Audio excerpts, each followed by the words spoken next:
एक बार जब तथागत सावत्य में ठहरे हुए थे, तब कुछ भिक्षुओं ने आकर शिकायत की कि देवगण उन्हें लगातार परेशान कर रहे हैं, आते हैं और उन्हें हैरान परेशान करते हैं तथा वे उनकी विपश्यना ध्यान साधना में विघ्न उपस्थित करते हैं। उनकी व्यथा कथा सुनकर भगवान बुद्ध ने उन्हें निम्नलिखित उपदेश दिया।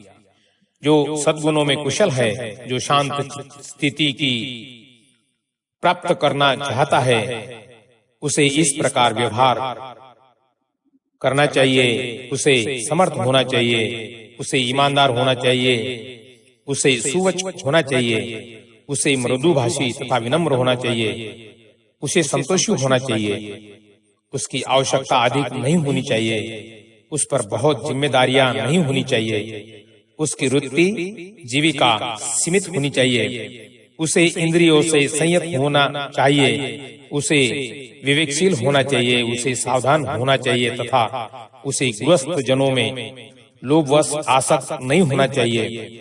उसे कोई भी छोटी से छोटी ऐसी गलती नहीं करनी चाहिए जिससे विज्ञ जन उसे दोषी ठहरा सके।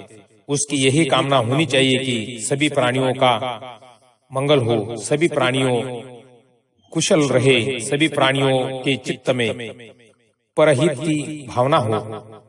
जितने भी प्राणी हैं, दुर्लभ या सबल, ऊंचे हष्ट-पुष्ट या छोटे कद के, छोटे या बड़े, कैसे भी हैं, चाहे दिखाई दे हो या न दिखाई दे हो, चाहे समीप रहते हो या दूर रहते हो, चाहे पैदा हो गए हो या अभी पैदा होने वाले हो, सभी प्राणी सुखी रहे। कोई किसी दूसरे की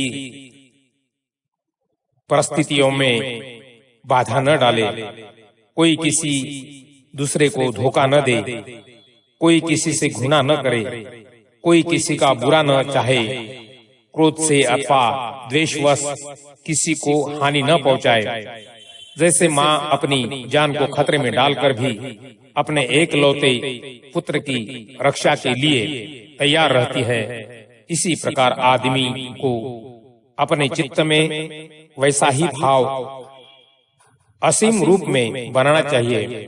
उसे समस्त लोक में अपनी असीम मैत्री का संचार करना चाहिए, ऊपर नीचे चारों ओर, बिना किसी बाधा के, बिना किसी शत्रुता के बिना।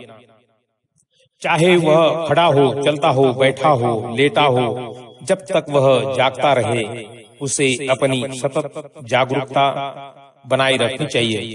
कहा जाता है कि यही श्रेष्ठ जीवन है। किसी मिथ्या दृष्टि में न पड़े, सिलवान हो, ज्ञानी हो, इंद्रिय सुखों में आसक्त न हो,